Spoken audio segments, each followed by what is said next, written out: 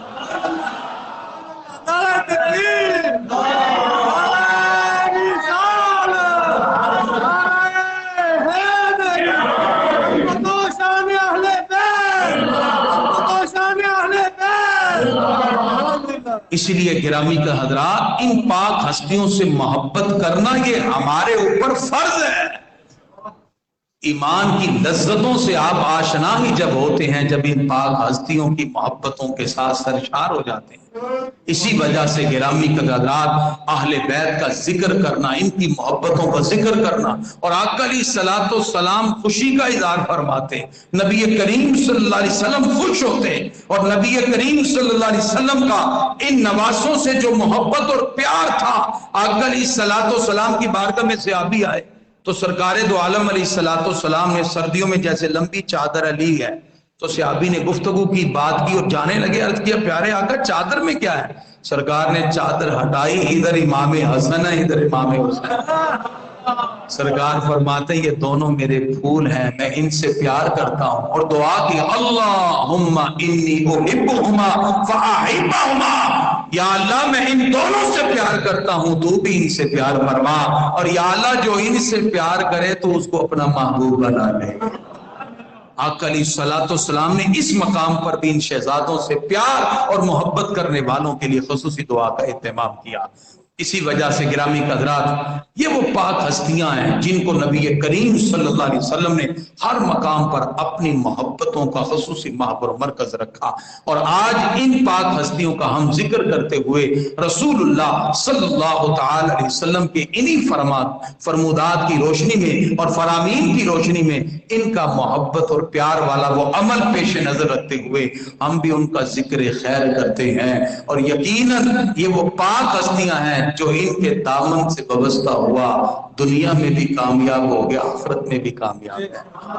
گرامی حضرات، امام علی مقام حضرت امام حسین رضی اللہ تعالیٰ عنہ نبی کریم صلی اللہ تعالیٰ علیہ وآلہ وصحبہ وبارک وسلم کے کبھی کندھوں میں سوار ہیں، کبھی سرکار سواری پہ ہیں، اور سرکار فرماتے ہیں حسین و منی و انا من الحسین، حسین مجھ سے ہیں اور میں حسین سے ہوں. اس کی بہت سی تعویلات محدثین نے کی، بہت سے معنی اس کے بیان کیے کہ اس کا کیا مطلب ہے کہ حسین و منی، کہ حسین مجھ سے ہیں، وَأَنَا مِنَ الْحُسَيْنِ، اور میں حسین سے ہوں. اس کا ایک معنی یہ بھی بیان کیا کہ نبی کریم صلی اللہ علیہ وسلم یہ کہہ رہے تھے کہ حسین مجھ سے ہیں اور میں حسین سے ہوں، یعنی میری جو نسل پاک ہے اس کی اصل اگر کوئی ٹھہرے گا تو یہ حسین ٹھہرے گا. یہی امام علی مقام ہے جو میری نسل کے اصل ہیں. اور دوسرا جو معنی بیان کیا شاہ عبدالحق محدث دہلوی رحمۃ اللہ علیہ، آپ فرماتے ہیں سرکار اشارتاً فرما رہے تھے کہ جو شہادت کی تمنا میں نے کی ہے، اللہ میری شہادت کی اس تمنا کا مظہر عتم امام حسین کو بنا کر ان کی شہادت کے ضمن میں میری شہادت بھی ہو جائے. یعنی گویا کہ امام علی مقام امام حسین رضی اللہ تعالیٰ عنہ کی شہادت ہمارے آقا علیہ الصلوۃ والسلام کی تمنا شہادت کا مظہر عتم ہے. وہ جوہر شہادت کا جو تمنا اور جو خیال جو آقا علیہ الصلوۃ والسلام کی دعا رب کی بارگاہ میں تھی، لَوَدِدْتُ أَنْ أُقْتَلَ فِي سَبِيلِ اللَّهِ ثُمَّ أُحْيَا ثُمَّ أُقْتَلْ ثُمَّ أُحْيَا ثُمَّ أُقْتَلْ، یا اللہ میں تیری راہ میں اپنی جان دینا چاہتا ہوں، پھر مجھے زندہ کیا جائے، پھر شہید کیا جائے، پھر زندہ کیا جائے، پھر شہید کیا جائے. وہ جو شہادت کی تمنا ہمارے آقا علیہ الصلوۃ والسلام کے قلب مبارک میں تھی، اس شہادت کے سری درجے پر آقا علیہ الصلوۃ والسلام فائز ہوئے، اور شہادت جہری حضرت امام حسین کے ضمن میں ہے. اس لیے فرمایا حسین و منی و انا من الحسین، حسین مجھ سے ہیں اور میں حسین سے ہوں۔ اب قیامت تک کے لیے حق اور باطل کا ایک استعارہ بن گیا۔ اب گرامی حضرات یہ آخری جملے بڑی توجہ کے ساتھ سماعت فرمائیے۔ نبی کریم صلی اللہ علیہ وسلم نے ارشاد فرمایا میں دو چیزیں تم میں چھوڑ کے جا رہا ہوں، اگر ان کو تھامے رکھو تو کبھی بھی ناکام نہیں ہوگے۔ اس کو حدیث ثقلین کہتے ہیں۔ آقا علیہ الصلوۃ والسلام نے ان کو دو بڑی بھاری چیز کہا۔ اب آپ ذرا خود اندازہ لگائیں جو رسول اللہ صلی اللہ علیہ وسلم کے نزدیک بھاری ہو وہ کتنی بھاری چیز ہو۔ حدیث ثقلین میں آقا علیہ السلام فرماتے ہیں دو چیزیں چھوڑ کے جا رہا ہوں، فرمایا ایک قرآن ہے اور دوسرا عطرتی میری اہل بیت ہے۔ اور گرامی حضرات اس مقام پر یاد رکھیے آج جو مختلف گروہوں میں لوگ بٹے ہیں اس کی ایک بنیادی وجہ بھی یہ ہے، کچھ لوگوں نے تو صرف ایک موقف کو اپنایا اور اہل قرآن کا دعویٰ کرتے ہوئے اہل بیت سے برات کا اظہار کیا، وہ بھی حق کی راہوں سے ہٹے، اور کچھ صرف محب اہل بیت کا دعویٰ کرتے ہوئے قرآن کے سپاروں کا بھی انکار کر بیٹھے۔ تو دونوں انتہاؤں میں آپ کو مبارکباد ہے۔ اہل سنت و جماعت، اہل سنت کا ہے بیڑا پار، اصحاب حضور نجم ہیں اور ناؤ ہے عطرت رسول اللہ کی۔ اللہ رب العزت نے ہمیں یہ عظمت اور شان عطا کی ہے، ہم ان پاک ہستیوں کا ادب بھی کرتے ہیں۔ ایک ہاتھ میں اللہ کا قرآن ہے اور دوسرے ہاتھ میں اہل بیت کی محبت بھی ہے۔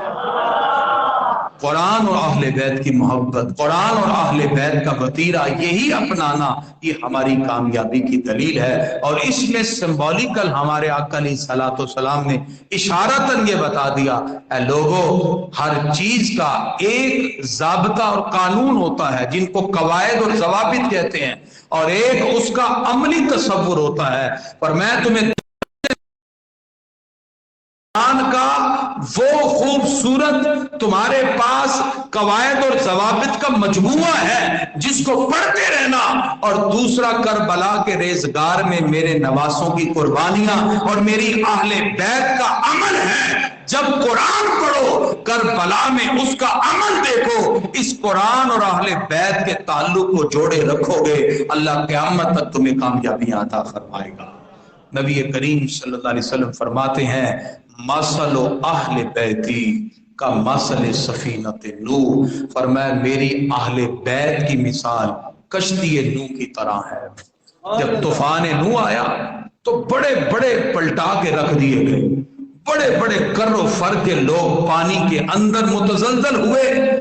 اور صرف وہی بچا جو کشتی نوح میں سوار ہوا۔ بڑے بڑے پہاڑوں پر بھی پناہ لینے والے اس وقت بچ نہ سکے۔ آج اگر کوئی سمجھتا ہے کہ شاید میں کسی پہاڑ پہ چڑھ کے اپنی نجات حاصل کر لوں، یہ پہاڑوں پہ چڑھنے سے نجات نہ ملے گی، اس لیے کہ سرکار فرماتے ہیں کہ مثل اہل بیتی، میری اہل بیت کی مثال کا مثل سفینۃ نوح، یہ نوح علیہ السلام کی کشتی کی طرح ہے۔ من راکب فیہا نجا، جو اس کشتی میں سوار ہوگا وہ بچے گا، باقی جتنے مرضی پہاڑوں پہ چڑھ جائے وہ غرق ہی۔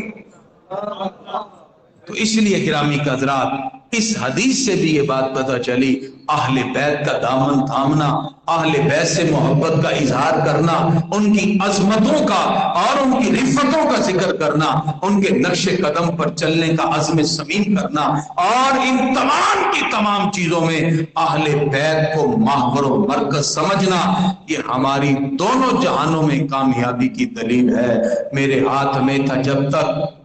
میرے مصطفیٰ کا دامن، میرے پاؤں چومتی تھی یہی گردش زمانہ۔ اعلیٰ فرماتے ہیں کیا بات رضا اس چمنستان کرم کی، زہرا ہے کلی جس میں حسن و حسین پھول۔ اعلیٰ فرماتے ہیں کہ یہ وہ پاک ہستی ہیں، خون خیر الرسل سے ہے جن کا خمیر، ان کی بے لوز تینت پہ لاکھوں سلام، جن کی رگوں میں خون رسول صلی اللہ علیہ وسلم دوڑ رہا ہے۔ ان سادات کرام اور اہل بیت سے